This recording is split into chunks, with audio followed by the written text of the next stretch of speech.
No, it's not sexual. It's No, something where they get it's- like a tingle, like Right. listening hard to to it. get it. I used to get it with Bob Ross when I watched Bob Ross. That's right. When Yeah, I was that a could- kid. yeah. Like, So as when a kid, and even today, if I were to watch Bob Ross, I would. This weird sort It's of a- euphoria would. That's right. It's yeah, a I know what you're talking combination about. of the presentation and the sound. As opposed to me when I watch Bob Ross just furiously masturbating. Yeah, of course you do. Mighty tribe must be stopped, no matter the cost.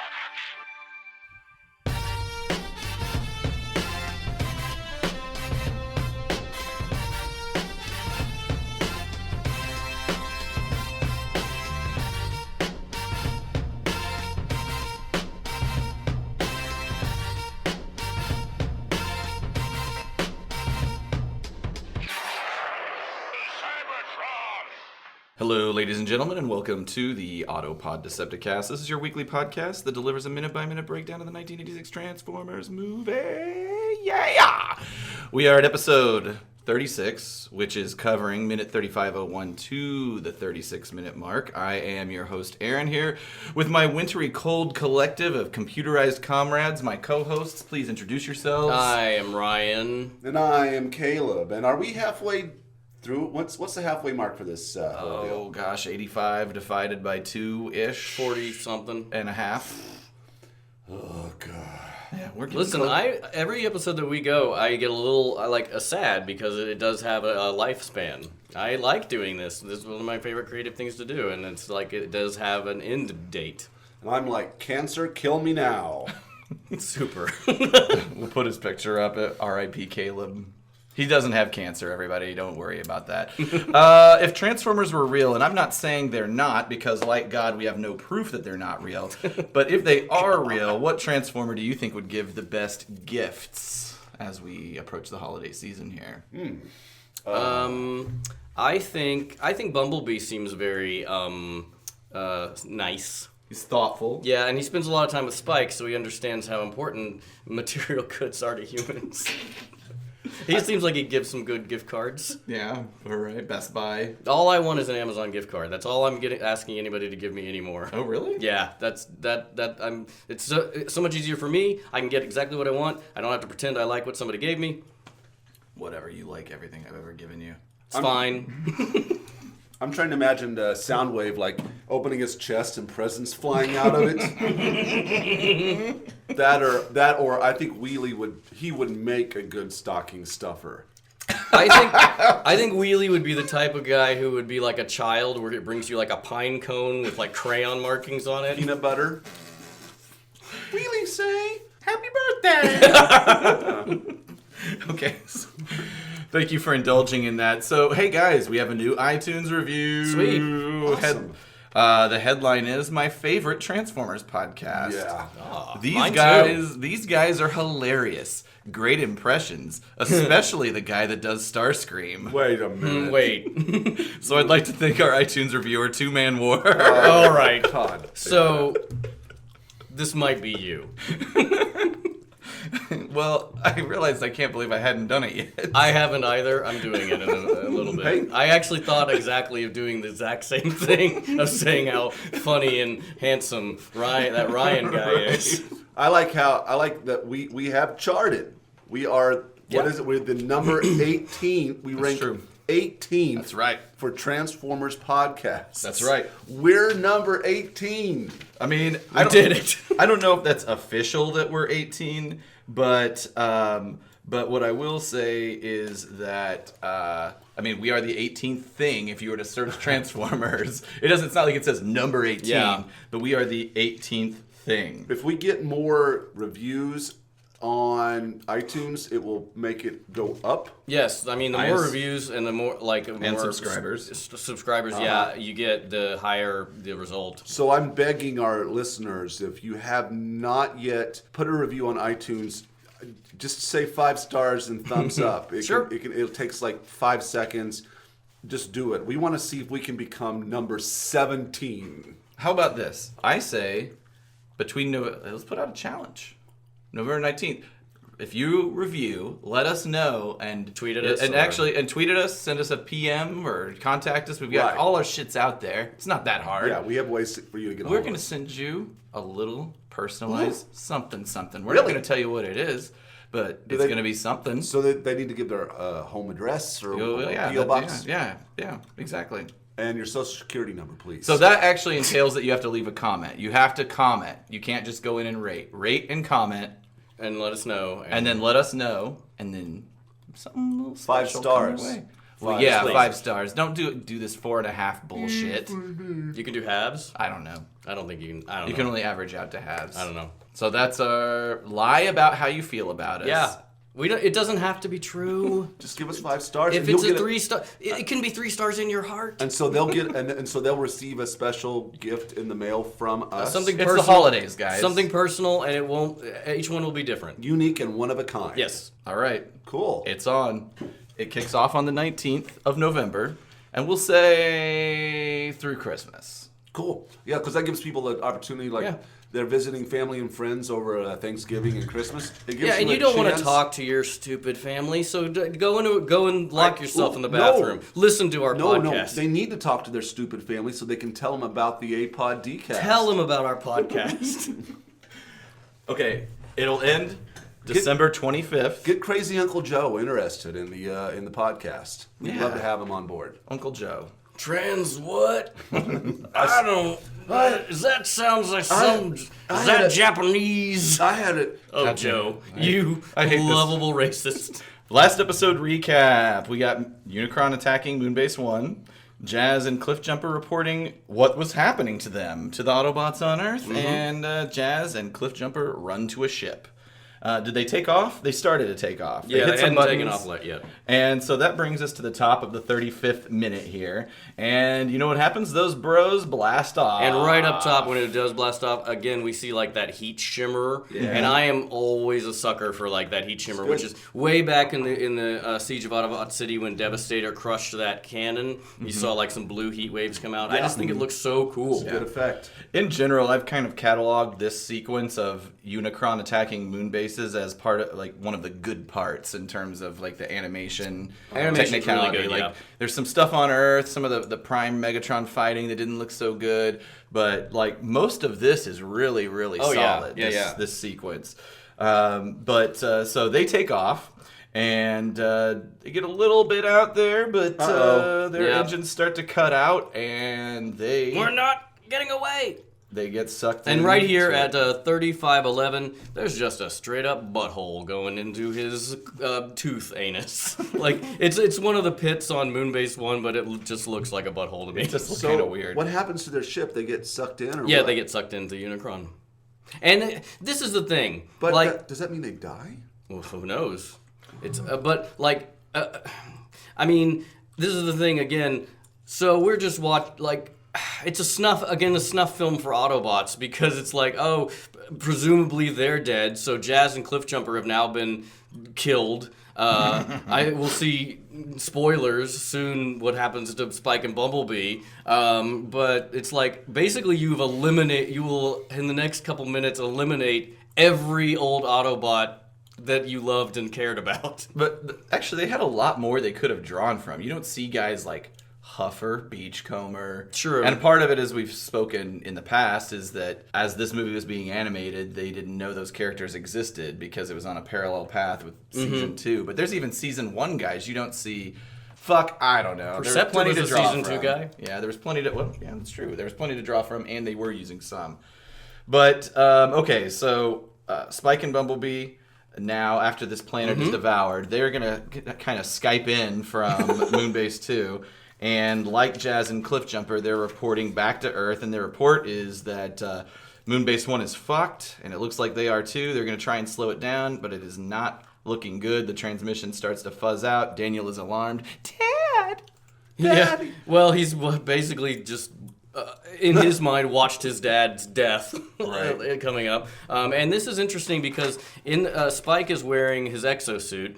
And in the season 1 and 2, when humans are on Cybertron, they can breathe. So presumably Cybertron has an atmosphere, but the moons do not. It's just they've become more. No, I think with the movies they've obviously More become sophisticated? more scientifically accurate. Well, and maybe he's doing work. Maybe he's putting work in, and he needs the exosuit. True, as we will see, the added exosuits strength. have Maybe he some just advantages. maybe wear it. I mean, it's pretty cool. I want one. Yeah, Spike grew up into a handsome man. Yeah, he's a dreamboat. He's got like some sideburns going on. He's got like, future sideburns. Watch Spike here. He like nervously looks to his left. I was going to mention that at where is it? Yeah, keep going forward, and then you'll see. Then immediately his eyes shift. To the front. 35-24. He does a side eye. but then watch him all of a sudden boink forward. Yeah. Boink. Oh, sorry. Yeah, he's. I mean, I guess it is 2005, but it's still a trendsetter for side eye. Yeah.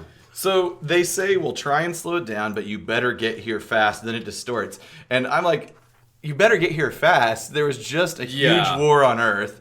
30% of our best guys are dead. Yeah. 1, we're not going to be there fast. 2, why would we ever even come there to begin with? Yeah. And 3, good luck. We're not coming at all. Sorry, Daniel. You're an orphan now.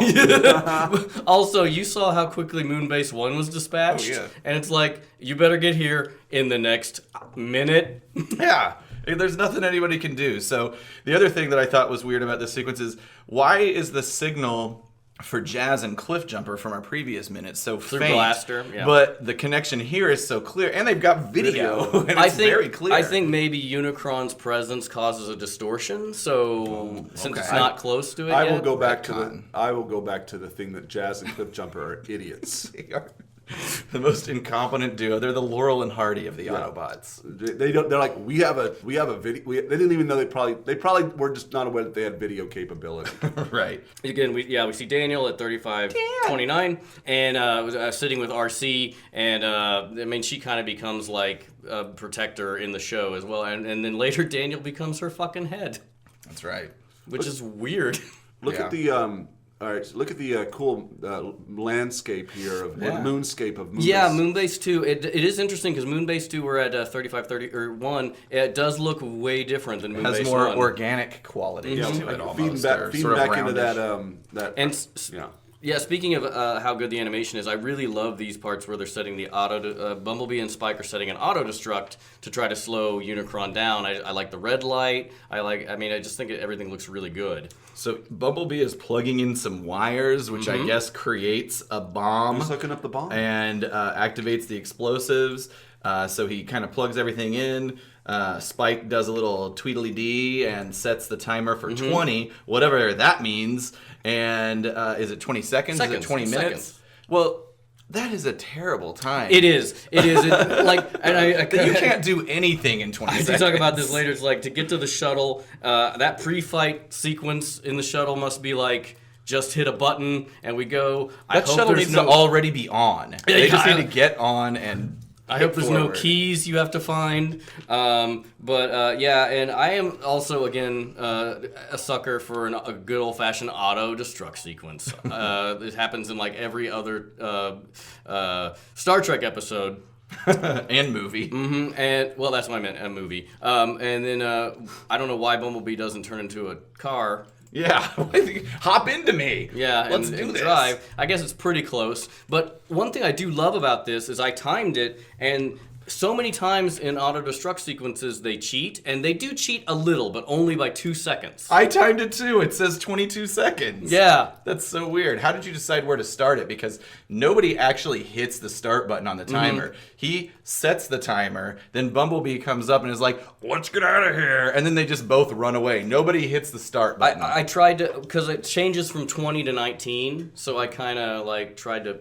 Do you think that when they were doing the pacing in this sequence that they maybe at least the editing they had to they wanted to try to hit that at 20? I don't know, man. It's pretty amazing. Like especially for an animated movie, like to get that right. It's cool when the panels are ripping up and you see like animated like circuits and stuff below the surface of the moon there. That's a thing, and that's one of my pet peeves is whenever they cheat and it's like 5, 4, 5, 4. It's like it just 3, 3. 2. Yeah. So at 35:42, you're going to see Unicron descending on the planet. Spike and Bumblebee are running towards the ship. Debris is flying everywhere. Hurry, it's going to blow. And at about the 35:50 mark, the explosive timer continues to count down. Their ship takes off. Love, again, a great ignition sequence here. And they blast off. Unicron continues to ingest the moon base, which another awesome ingestion sequence. The way it they get sinks away. into They get away all right. I love gosh, how complicated to animate. We're paused at 35:59, and his whatever mandibles, if you will, have Fangs. just kind of inserted themselves, and they're pushing into the mouth. And the way the planet just crumbles under the pressure of It's a very his teeth, complex and it's, animation. It just looks awesome. I mean, it is like eating a cookie to him. And really, the minute ends at that moment. We don't even get to the 0 on the timer. Does the planet blow up or not? I don't know. Well, we have to wait until the next episode. All right. So There are some frustrating things where I'm like, I wish we could just talk about that. Yeah, actually, the next episode ends very cleanly. Hey, Yeah, it does. This ends cleanly too. Fairly It cleanly. stops at 0. This is better. It's than a most. real cliffhanger. This is better than most. Yeah. I do have a few notes on a voice actor that we've covered superficially, but not superficially. We covered him in detail. Dan Gilvezan, the voice of Bumblebee. I just dug in a little bit and I found some things I learned about him that were kind of interesting for those who might want to dig a little deeper. So there was an interview on YouTube from a con. What was called TF Expo. Actually, it was in Wichita, Kansas, or something like that. We need to keep an eye out. Trains don't run out of Wichita. Listen, out you're a Stubbville? hog of cattle. What's that from? What the hell are you talking People about? train. Field train run out of Stubbville. It's trains, planes, and automobiles. All right. Anyway, For the Thanksgiving season. That's Anyway, right. go ahead. So at any rate, we should keep an eye out on some of those smaller cons. Maybe we can get booked. Yeah, we could be a panel. We could do be the a panel. We record live, like I want to do, that you guys don't want to do. I'm okay with that. Wait a minute. Where are you getting we don't want to do it? I suggested it, and you guys thought I was an asshole. I think you were suggesting it for a big one, and it seemed unrealistic. No way, man. It's realistic. We're number 18 on iTunes. Hey, we just beat. I can't remember what it was. It was called Team Transformers. We beat your ass, Team Transformers. We can't do this. But here's the deal. We still like you. I checked out Team Transformers. It's not even a Transformers podcast. It's business insights podcast. They're transforming teams. Exactly. That's really funny. That's awesome. But anyway, Dr. Dan Gilvezan, TF Expo interview 2015, conducted by Vangelis, which you guys probably don't know who that is, but I watch him. Vangelis. Not the composer. This is a Transformers toy reviewer. No, don't look so sad. You just didn't know. You're ignorant. Just Caleb turns away. You're not stupid. You're ignorant. I'm turning So around. anyway, I don't remember that. he interviewed Dan Gilvezan, and Dan Gilvezan, first of all, has a very Alan Alda vibe about him. He looks like Alan Alda and sounds like Alan Alda an old in his normal talk. But anyway, he's written a book called Bumblebee and Me: Life as a G1 Transformer. Has 4.5 stars on Amazon. So if you were to want to buy me something for Christmas. Are you asking us or the listeners? I'm asking whoever. Now I'm going to get 50 copies of this fucking book. He also has 2 other books. He has one called Drowned in Grenadine, or How to Fail in Show Business by Really Trying, which is a fictionalized account of Dan's time in Hollywood. And he also has recently, or in the last few years, put out something called Soul, a novel. And it's a pure fiction novel. So he's writing some shit. It's about shoes. Let that sit there. I'll let you think about what you've done. So that's all I've got on voice actors. I did have just a little bit on Spike in particular, and I guess I have read most of the G1 comics, but maybe I forgot or never knew that Buster and Spike are 2 different characters in the books. Right. Buster is Spike's little brother. Right. I guess I just wiped that from my memory because I was reading about Spike, and in the comics, he's a dick. Is he? He's a fucking straight up asshole. Like, he comes back from college to find out that Buster's been kidnapped and that Sparkplug, their dad, is all involved with these Transformers. Like, maybe you never would have mentioned that on the phone or something. Yeah. I don't know. But like, yeah, and so He almost died early in the comics and Yes. came back and hated the Transformers because he almost died. Mm-hmm. And Spike never knew about that. No, he was just fucking banging co-eds and smoking weed. And so, but Spike gets together with Fortress Maximus, Right. basically becomes a headmaster, to Fortress Maximus, but only to rescue Buster. And then after he rescues Buster, he's like, nah, I'm done. And literally, well, not literally, but mothballs Fortress Maximus in the Ark and just deactivates him and goes back to his life. And then... I think he comes back at a certain point. He because does. I think Fortress Maximus becomes a leader of the Autobots yes, at a certain point. Yes, he but does it a couple of times. As Spike, with Spike as his, It head happened- guy's head. Yeah, it happens. Yeah, his head guy's head. It's levels upon levels. But it happens a couple of times where Spike comes back. It's always for like weird, selfish reasons, though. And then whenever Fortress Maximus battles Galvatron, whenever the Autobots are really, it's called the Last Autobot. I don't remember the issue number. I think it's like 80. Yeah, it's I high. think it's the final one. It's after Unicron's defeated. But Fortress Maximus, Spike agrees to join with him again, and Fortress Maximus basically takes over and it suppresses his consciousness. And then whenever he's fighting Galvatron, he can't beat him and has to tap into Spike to help him. And Spike's just being a little bitch, is like, man, I don't know, maybe you do, maybe I don't want to help you, and then agrees to help him. get my master's degree. And like, yeah, so they beat Galvatron. It's like he's just an asshole at every step. Yeah, I don't know. I mean, so Bob Budiansky created the early comics from scratch and the characters and all that. I don't know. I guess the comics probably came out before the cartoon, and so I'm just because Sparkplug is always the name of the father figure. Yes. But Buster is the name of the human character in the comics. I don't know why they changed it to Spike For the show. The show. I'm trying to remember. And Sam was the name they gave the Shia LaBeouf character for the movies. Sam Witwicky. Was it? I think so. Why all the name changes? But yeah, I know. I mean, maybe Spike feels like too 80s, so I could see why you'd change it for the 2000s movies. But Sure. But I don't know. Whatever.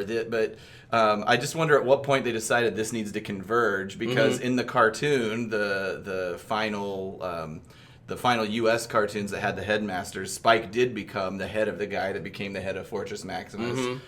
Yeah, I don't know. In the comics, also, Fortress Maximus was not as giant. No, as he's he was. not much larger than Galvatron. Yeah, he's just a little bit bigger than the other headmasters, which I don't understand that either. But where were we going with this? Nothing. I was just talking about it. I just went down a rabbit hole last night about Spike, and I'm like, oh yeah.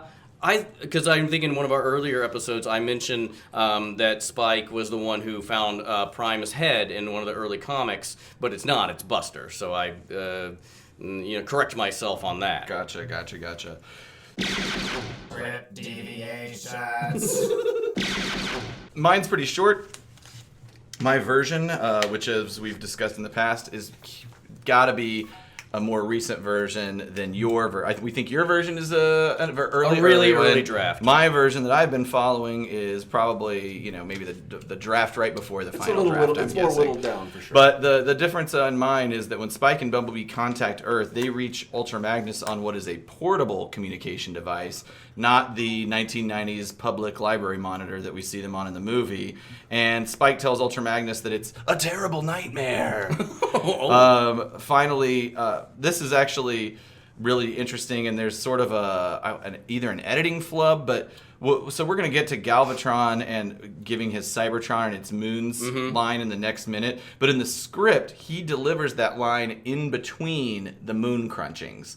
So put a pin in that, because we'll come back to it. Okay. But technically, by the script that I have, Moonbase 1 gets eaten, then Galvatron's like, rah, rah, rah, rah, Unicron, and then the next one gets eaten. But that's not the way it happens on screen. Yeah, that doesn't work as well. It's sequenced weird. I mean, I think actually it could work better. it could, but like Unicron's reaction. We'll get to it. Yeah.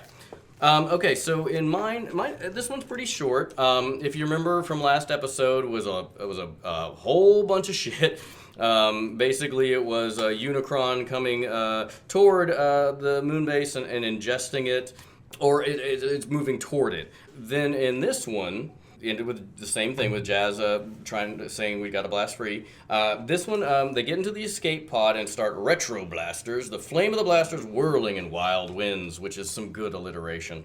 And the moon is sucked closer, closer, closer. Then we go to Galvatron. So this may be, similar to yours. Galvatron in the Hall of Heroes, he reacts. He says, "Cybertron and its moons are mine!" He's saying that to Unicron? Like, He's screaming it. Don't eat the moons, they're mine? He's just screaming it. And he says, "Ingester has no right to absorb any of them." Okay. So he's just screaming. He's being possessive, okay. The moon is now very close to Unicron's maw, and the moon is being dragged closer, closer, and a beam of cold light on that moon in the escape pod. And this is, again, Cliff Jumper, ignition, and more quakes, and then Jazz says, "Hit it!" And it blasts off and away from Unicron with an explosion. The moon is sucked completely into Unicron's maw, which closes around it with a snap and a juicy series of slurping noises. What's up with these I don't slurps? I don't know which. If anybody could have made Goodbye, listeners who hate that. if anybody could have made a slurping sound for this, it would have been our man Orson Welles. He probably had the residue of a steak that he'd had prior to Stuck in his teeth. Yeah. Got like half a lamb chop. Orson Welles strikes me as the type of guy that always has a toothpick in his mouth. That was a delicious 4 chickens I had. Yeah. Oh, yeah. Okay, so the color of Unicron changes again, and the illumination within Unicron shifts and glows in an odd series of patterns, which I guess like a crystal ball or something, like a cloudy crystal ball. And then the ghostly voice of Ingester. And in this one, there's no Moonbase 2. So that's the end of that sequence. Yeah. Wait a minute. In the last sequence, didn't you say there were 3 moon bases? It said, yeah, it's like, it's real confusing because it says there's like Moonbase 3, but it seems to be like it was reduced to 1 Moonbase and maybe he forgot to take it out of this part. I guess. But by a factor of 2. yes, so there's only 1 Moonbase unless there's something after the next minute because that's the only one that I've read forward to. So. Okay. All right. Yeah. Well, That's don't the end of spoil it. that. Don't spoil it. Well, maybe it's time to bring out. Okay, we can. I'm the ghost of the iconic moment. you know. What do you guys got? Caleb, why don't you go first? Oh, God. Aaron, why don't you go first? Okay, Aaron.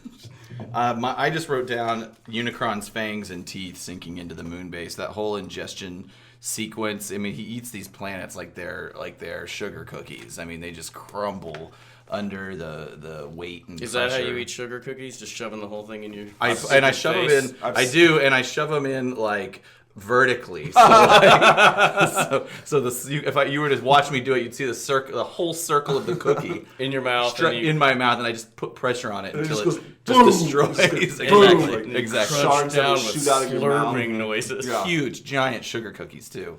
I would say my favorite fucking shit. I would say mine is when the escape pod thrusters, Jazz and Cliff Jumper's escape pod, their thrusters like sputter out and they start to get sucked back into the planet when you realize they're not going to escape. Because again, we're just watching all of our favorites. I don't quote die. You're dead. I'm just gonna have to say I don't want to bullshit. I don't have an iconic moment here. Okay. They don't. You don't have to have one. You know what? It's not a mandate. I thought this was our mandate. It is. Aww, it is. Let's hug everybody. Mwah. Yeah. Oh wait, I didn't ask for this. I did.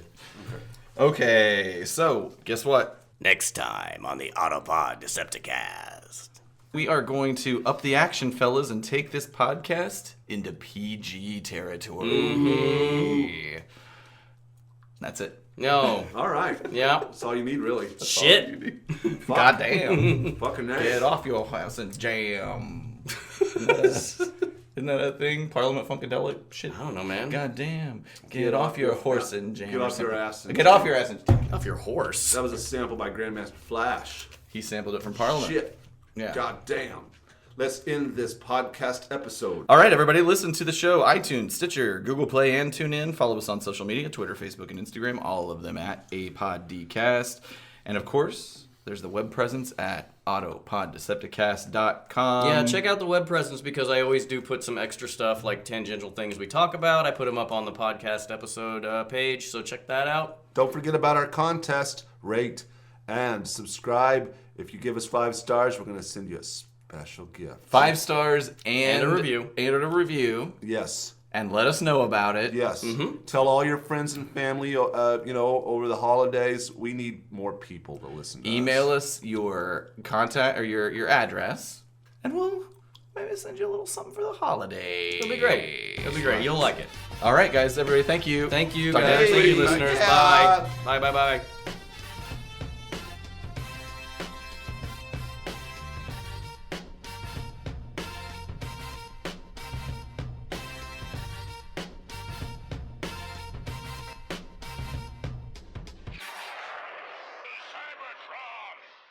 So I was saying earlier that I've been listening to a lot of like beef raps, battle raps, like hip hop. I just shit. wish the raps were about like burgers.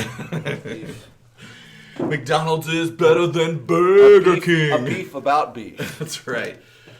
Beef rap, gonna rap. get your teeth capped. Sorry, that's MF2. But it made me think about like some people are kings of the beef rap, of battle rapping and all that kind of stuff. And it made me realize I think I'm the king of wedding toasts. I've done so many wedding toasts, and each one has progressively gotten better.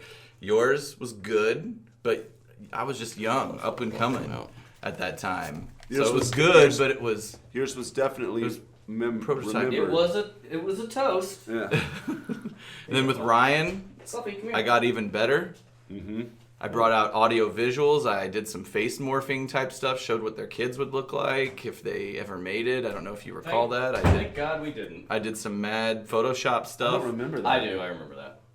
And then I did trays as well. I did one for You did Trey. a full-on rap to him. And right? I basically rewrote the entire Fresh Prince of Bel-Air song and told their story to the beat of Fresh Prince I of helped Bel-Air. you find that sample, right? With just Maybe instrumental only. Yeah, I think Were you at that was, wedding? No. It was it was recorded. Maybe I could find it. I think his cousin found it. But the thing that felt like made me think of battle rapping is because, and all the other ones we did, I think you probably gave speeches at Ryan's. I know Ryan gave speeches at yours. We were all probably pretty even in our speech ability.